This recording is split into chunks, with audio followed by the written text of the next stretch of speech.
Welcome, everyone, back to my channel. If you've been here before, welcome to my channel. Everybody pull up a seat, sit down. We are going to talk about Wither's Reign by John Passarella, a Wendy Ward novel. Okay. So, Wither casts a strong spell. Now settle in for the fall of Wither's Reign. Once they were strangers bound by their fears of a demonic entity called Elizabeth Wither. They saw her come to life on Halloween in the historic college town of Windale, Massachusetts. They saw their dark dreams come true by the terror she wrought. They watched her crushing death in tons of falling stones. But if Wither is gone and the nightmares are over, why do they wake up screaming? Wendy Ward, a college student with a gift for white magic, and since the town of Windale is in for a dramatic change in weather. There's a new chill in the air. It's whispering in the warnings of an old woman. It's hidden in the corrupting legacy of a newborn baby.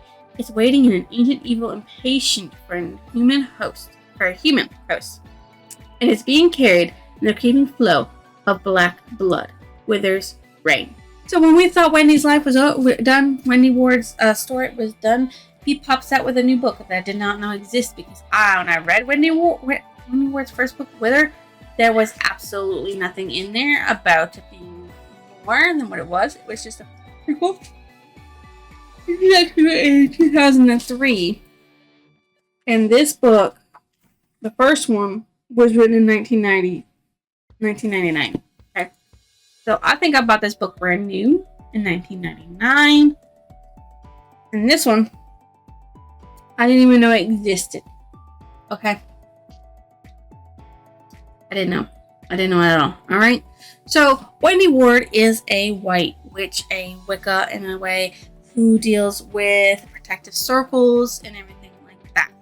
So, she can cast real magic, but she didn't believe she could because she thought it was through Wither that the magic was cast. It wasn't until she confronted with an old crone who was appearing to her and nobody else, and who she could hear and speak to, but nobody else could, that she learned that actually it was her own magic that did it and not Wither's, and that she could do more if only she practiced and believed in herself. She should believe in herself a long time ago. Okay, so Wendy's parents, Larry Ward and Carol Ward, are in this. Larry is actually the dean of the college that she goes to. Unfortunately, they are actually killed off in this one because of Wither wanting to get back at Wendy in a way that would make her hurt. And it does. I mean, like, you killed off her parents. She's pissed at you now, okay? Sheriff Bill Nottingham is in this. Of course, he's the sheriff of the town, but he's also more involved now because he did see Wither die. The body, at least, the Sarah Wither body. And he took in Abby McNeil, who had to deal with that, okay? Abby McNeil learned that she was changed by it and that she could actually change into a white wolf.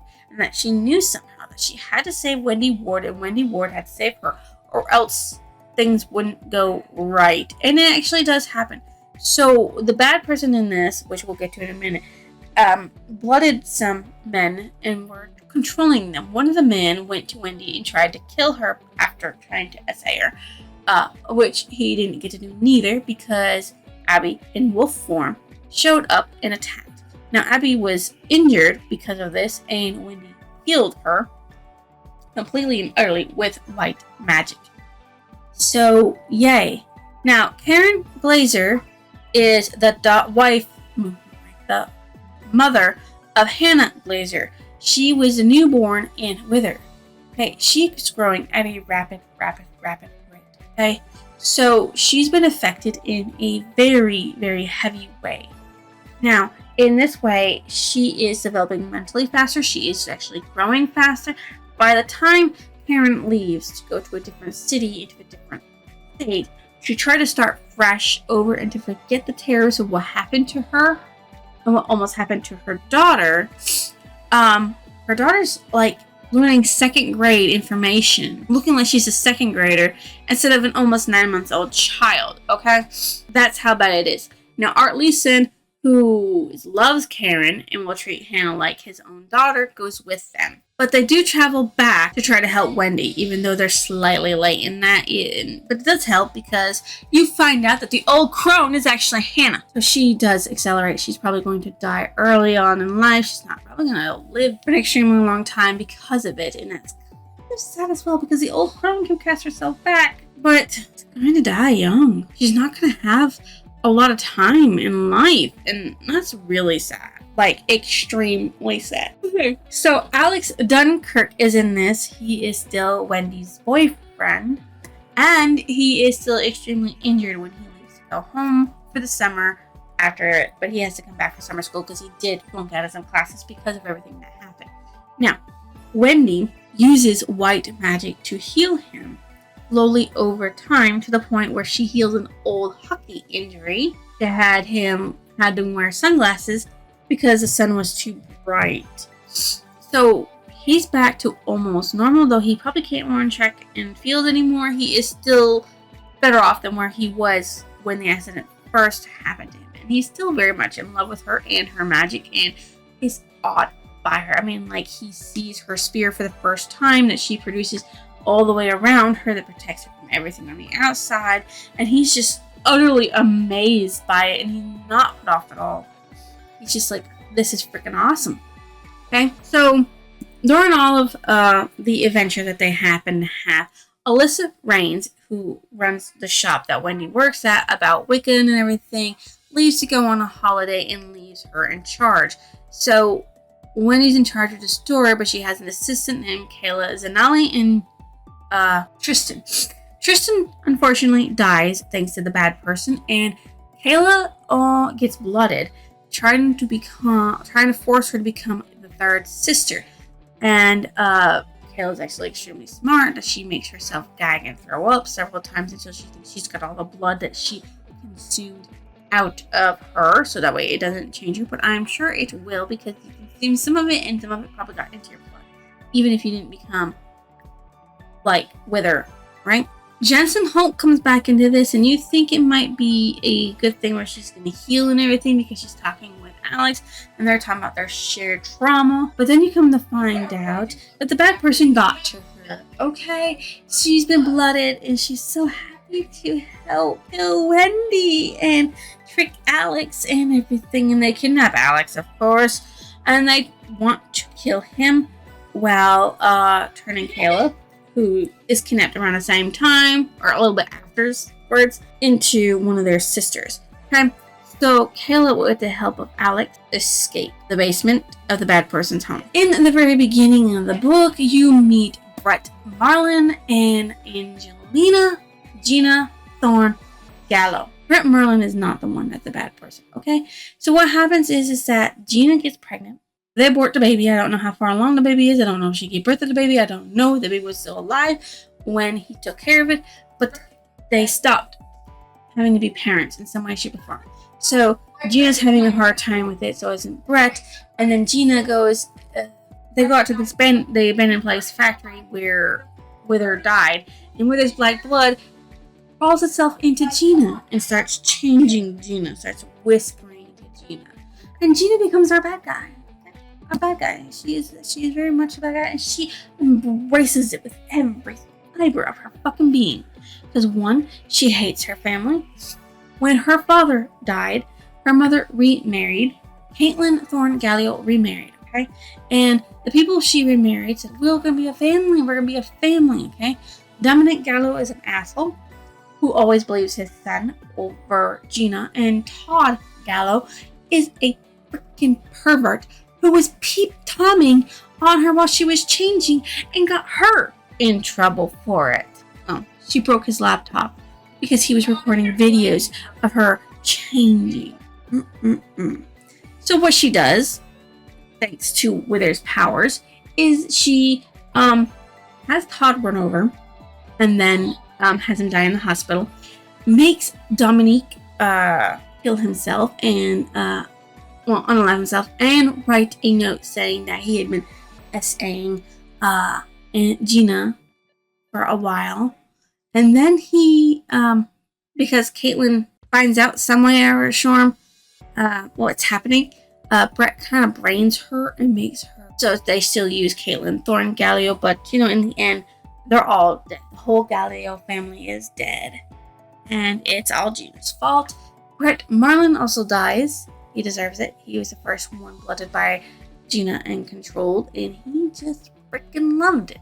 Okay, so Gina tests whether, but the whole point of this is a cat and mouse chase where they're feeling each other out. Like, Gina knows that Wendy's the reason why Withers had to inhabit her body. Wendy has an idea that Gina has Wither within her, and they're just trying to feel each other out in a certain way. Gina's practicing her powers, she kills people with their powers, and she's learning how to be more powerful and stronger, and just all around badass. And Wendy is just trying to learn how to survive. So she learns that she can create flames, and she can create fear around her. And that's about all she really learns at that point in time. Okay, so when they have the confrontation clashing in Gina's house, well, let's just say that the flames and gas of the house is what blows it up and kills Gina.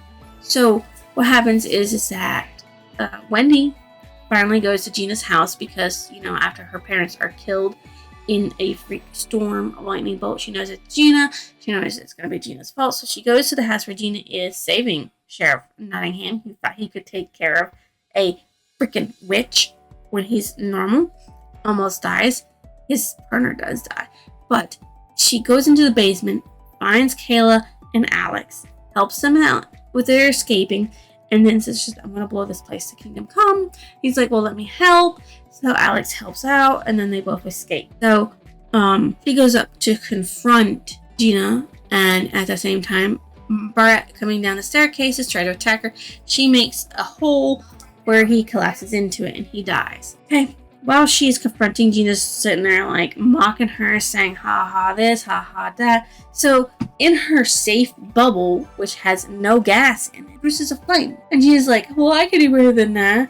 And Wendy challenges, can you? So Gina produces an enormous fireball. And poof, they all explode in the fiery pit of hell. Wendy walks out of it all nice and normal. Abby can shapeshift. Hannah is growing older rapidly. That is where the story ends. I think Jason Holt dies too. So there. My favorite character was Wendy because she had to learn how to believe in herself and her powers because she did not believe in herself at all. My muscle scared was Gina Thorne for allowing Wendy to control her because she just accepted her because she hated her life and she just wanted the power to change everything around and be a strong and powerful independent woman. What stood out as memorable. Wither's blood was the most important thing that needs to die in the fire. It's not the body. So when she was going to blow up Gina and Wither, she made sure it was fiery balls that way blood couldn't survive. It boiled. My favorite passage from the story is, and with the same sense of knowing a thing without completely understanding it, the wolf knew she had a name now, and her name was Abby. It's so cute. They're almost like one and the same. At first, they're two separate entities, and now they're starting to merge into one whole entity, which is pretty cool. My favorite quote, a moth to the flame. Moths are drawn to light. They're drawn to flame. They're drawn to stuff. And it does sting them, it does burn them, and it does kill them. And it's something we all know, okay? So this is talking about Brett to Gina. Brett is drawn to Gina because he loved her before her rapid changes, but now he loves her even more because of her power and everything. And it doesn't help that when she kind of ties him to her, it makes him impossible to do anything else but want to do what she wants. And be obsessed with her. What I thought about the ending of the book. Wither has finally been defeated. Yay! Wendy is off to learn about herself and to study her magic. Yes! I'm so glad of that. Alex is cured of his ailments and is able to live an almost normal life, which is fun-fucking-tastic. Wendy and Alex are still happy being together, even though she's going on to travel and he's still got college. Still wonderful. And Gina's dead. She's been unalived. Good. Good. Good unaliving. What book does it remind me of? The first novel of the Wendy Ward series, obviously, because it's based off from. The book, as you know, is part of a series called Wendy Ward, and it has 3 novels in it. Wither's Legacy is next. I don't know why or what's going to happen, but I'm interested to find out what happens to complete the series.